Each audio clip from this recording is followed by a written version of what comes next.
ఇంటింటి వైద్యానికి care of address ఎవరో తెలుసా? ఆయుర్వేదంలో 30 సంవత్సరాలకు పైగా అనుభవం ఉన్న మన డాక్టర్ అయిన డాక్టర్ చిట్టిబొట్ల మధుసూదన్ శర్మ గారు మనతో పాటు ఉన్నారు. వారితో మాట్లాడి మనకున్న సమస్యల్ని ఆయుర్వేద పరంగా ఎలా నయం చేసుకోవాలో డాక్టర్ గారిని అడిగి తెలుసుకుందాం. నమస్కారం డాక్టర్ గారు. నమస్తే. డాక్టర్ గారు, ఇప్పుడు ఎక్కువ అంటే పెద్దవాళ్ళకే కాదు, చిన్న వాళ్ళలో కూడా అంటే ఈ కాలేజ్ ఏజ్ నుంచే స్టార్ట్ అవుతున్నాయి. మోకాలు నొప్పులు ఎక్కువ వింటూ ఉన్నామనమాట. ఊరికే కూర్చున్నా సరే అబ్బా నాకు మోకాలు నొప్పులు వస్తున్నాయి అని చెప్పేసి అంటూ ఉంటారు. అసలు ఈ మోకాలు నొప్పులు ఎందుకు వస్తుంటాయి? అండ్ మోర్ ఓవర్ మార్కెట్‌లో కూడా మనం చూసుకుంటూ ఉంటే మోకాలు నొప్పులకి ఆయిల్స్ అనేవి అవైలబుల్ ఉన్నాయన్నమాట. అవి చూసుకుంటే ఎక్కువ రేట్ ఉన్నాయి. అంత కొంతమంది ఎఫర్ట్ చేయలేక భరించడం తప్పితే ఏం చేయలేకపోతున్నారు. సో, మన ఇంట్లోనే ఆ మోకాలు నొప్పికి సంబంధించిన ఆయిల్ ఏదైనా ప్రిపేర్ చేసుకోగలుగుతామా డాక్టర్ గారు? నిజంగా చాలా మంచి ప్రశ్న అడిగారమ్మా. హ్మ్. ఈ మధ్య కాలంలో మరి చాలా మందిని విపరీతంగా వేధిస్తున్నాయి. హ్మ్. పూర్వకాలం అయితే ఏదో ఒక వయసు వచ్చిన తర్వాత ఈ మోకాళ్ళ నొప్పుల సమస్య వచ్చేది. పాపం వాళ్ళు దాంతోనే ఇబ్బంది పడేవాళ్ళు. హ్మ్. హ్మ్. రోజులు గడిచేవి. హ్మ్. కానీ చిన్న వయసు నుంచే 15, 20 సంవత్సరాలు దాటినటువంటి వాళ్ళలో కూడా ఈ మోకాళ్ళ నొప్పులు హ్మ్. సర్వసాధారణమైనటువంటి పరిస్థితి రోజు రోజుకి ఎక్కువైపోతుందమ్మా. అవునవును. కాబట్టి దీనికోసం అని చెప్పేసి ఏదన్నా మరి తాత్కాలిక ఉపశమనం కోసం ఏదైనా ఆయిల్స్ వాడదాం అనుకున్నా మరి కనీసం ఒక 50 ఎంఎల్ లేదా 100 ఎంఎల్ ఆయిల్ దాదాపు రూ. 70, రూ. 100, రూ. 150 ఆ కంపెనీస్ని బట్టి కూడా ఉన్నాయమ్మా. అవును. సో మరి అందరూ వాడుకోవాలని ఇబ్బంది, ఒక్కరు రోజు వాడుకోవాలన్నా హ్మ్. కామన్ మ్యాన్కు అందని ద్రాక్ష పండు. అవునవును. సో కొన్ని కొన్ని ఆయిల్స్ మంచిగా పనిచేసేవి కూడా ఉన్నాయి. హ్మ్. కానీ మరి అందరికీ అందుబాటులో లేకపోవడంతో చాలా మంది పాపం వాటిని సద్వినియోగం హ్మ్. చేసుకోలేకపోతున్నారు. హ్మ్. కానీ ఏది ఏమైనప్పటికీ మరి మన ఇంట్లో దొరికే పదార్థాల మీద అవగాహన కలిగి ఉంటే, మన ఇంట్లోనే అలాంటి ఆయిల్స్ తయారు చేసుకుంటే, హ్మ్. మరి ఏమాత్రము మార్కెట్‌లో దొరికేటువంటి ఆయిల్స్‌కి తీసిపోయినటువంటి గుణాన్ని మనం తయారు చేసుకున్నటువంటి ఆయిల్ ద్వారా కూడా పొందవచ్చమ్మా. హ్మ్.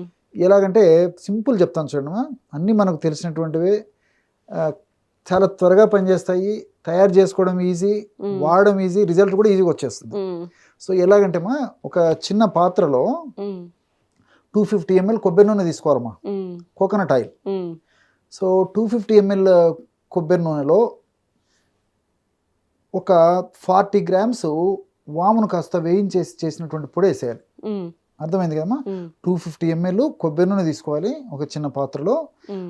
దాన్ని పొయ్యి మీద పెట్టేసేసి ఒక 40 గ్రామ్స్ వామును వేయించేసేసి పొడి చేసి పెట్టుకోవాలమ్మా. హ్మ్. హ్మ్. పచ్చిదైనా పర్లేదు, వామును జస్ట్ పొడి చేసుకున్నా సరిపోతుంది, హ్మ్. లేకపోతే వేయించి అయినా పొడి చేసుకోవచ్చు. హ్మ్.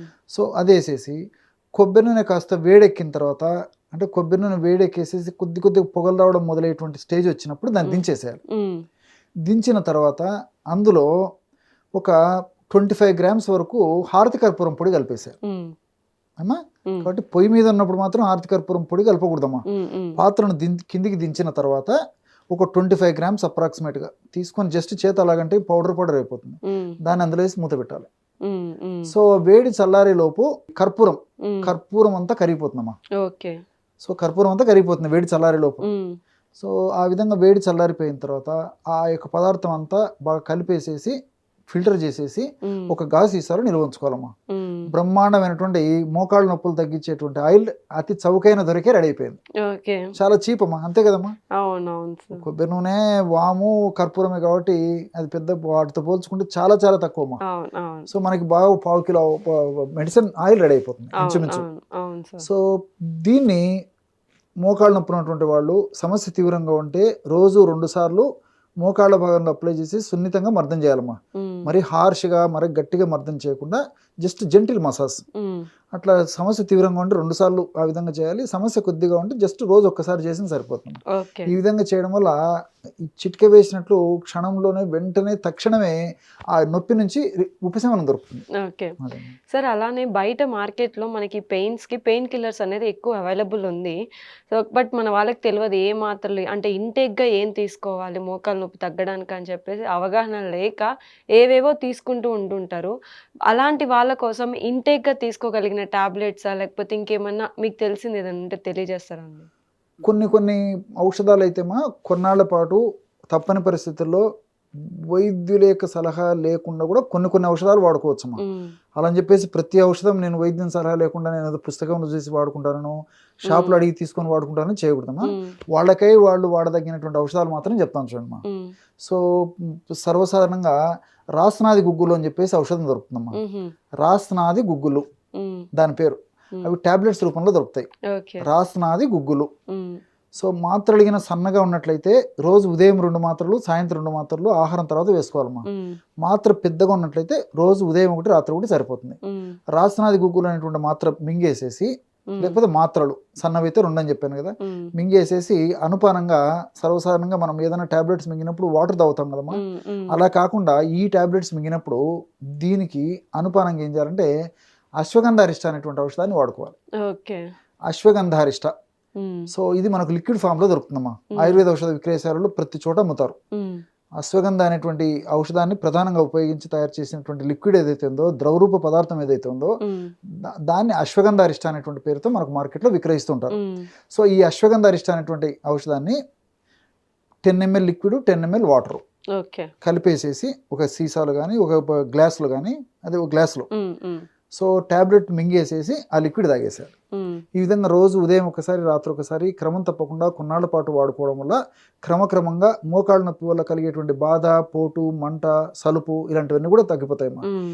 ఇంకోటి ఏంటంటే ఆధునికంగా మనం ఆలోచన చేసినప్పటికమ్మా, ఆధునిక విజ్ఞాన శాస్త్ర ఆలోచన హ్మ్. చేసినప్పటికీ ఈ మోకాళ్ళ భాగంలో నొప్పి అనేటువంటిది ఏర్పడిందంటే, నొప్పి Hmm. అనేటువంటి సమస్య కలిగిందంటే అక్కడ ఇన్ఫ్లమేషన్ అనేటువంటి ప్రక్రియ జరుగుతుంటుందమ్మా. హ్మ్. ఈ ఇన్ఫ్లమేషన్ అనేటువంటి ప్రక్రియలో భాగంగా ఆ మోకాళ్ళ భాగంలో మరి సైటోకైన్స్, ఇంటర్లూకిన్స్, ప్రోస్టాగ్లాండిన్స్ ఇలాంటి Hmm. అనేక రకాలైనటువంటి హానికారకమైనటువంటి రసాయన పదార్థాలు ఉత్పత్తి అవుతుంటాయి. ఓకే. ఎప్పుడైతే ఈ హానికారకమైనటువంటి రసాయన పదార్థాలు ఆ యొక్క మోకాళ్ళ భాగంలో ఉత్పత్తి అవుతాయో, ఆ యొక్క ప్రభావం చేతనే హ్మ్. మోకాళ్ళ భాగంలో పోటు, నొప్పి, సలుపు, బాధ, అసౌకర్యము, వాపు ఇలాంటివన్నీ కూడా కలుగుతుంటాయమ్మా. హ్మ్. హ్మ్. కాబట్టి ఈ యొక్క ఔషధాలు వాడుకోవడం వల్ల ఇన్ఫ్లమేషన్ అనేటువంటి ప్రక్రియను తగ్గించేసేస్తాయి. హ్మ్. ఎప్పుడైతే ఇన్ఫ్లమేషన్ అనేటువంటి ప్రక్రియ తగ్గిపోతుందో, ఆ ఇన్ఫ్లమేషన్ వల్ల ఉత్పత్తి అయ్యేటువంటి ఈ యొక్క పదార్థాలు ఫ్రీ రాడికల్స్ ఇప్పుడు నేను హ్మ్. చెప్పినటువంటివి హ్మ్. తగ్గిపోతాయి. హ్మ్. ఈ యొక్క ప్రభావం కూడా తగ్గిపోతుంది. So okay. ఇవన్నీ సేఫ్టీగా పనిచేస్తాయి.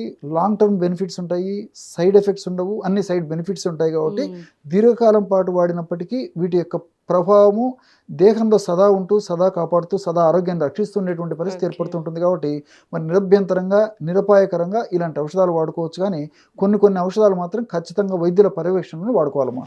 ఓకే. డాక్టర్ గారు, అంటే మీరు చెప్పే చిట్కాలు గూడా ఎలా ఉన్నాయంటే, చాలా సింపుల్‌గా, ఈజీగా, అంటే ఎలాంటి వాళ్ళైనా సరే చేసుకోగలిగేంత ఈజీగా తెలుపుతున్నారు. చాలా థాంక్స్ అండి. అంటే తెలియక ఎస్. చాలామంది ఎంతో కాలం నుంచి మోకాలు నొప్పులతో బాధపడుతూ ఉండుంటారు. మైట్ బీ మీరు చెప్పిన చిట్కా వాళ్ళకి చాలా హెల్ప్ అవుతుందనుకుంటున్నాను. అలాగే చూస్తున్నారు గదా! చూసేవాళ్ళు కూడా ఖచ్చితంగా దీన్ని ట్రై చేయండి. మీకు ఉపయోగపడితే కింద కామెంట్ సెక్షన్‌లో తెలియజేశారంటే ఇంకో 10 మందికి తెలుస్తదనమాట. అలాగే ఎవరైతే చూస్తున్నారో మీకు ఇంకేమైనా సమస్యలుంటే నిర్మొహమాటంగా కామెంట్ సెక్షన్‌లో తెలిపారనుకోండి, నెక్స్ట్ మళ్ళీ డాక్టర్ గారితో మాట్లాడి వాటికి సంబంధించిన చిట్కాలు మనం తెలుసుకుందాం. థాంక్స్ డాక్టర్ గారు. ఓకేమ్మా.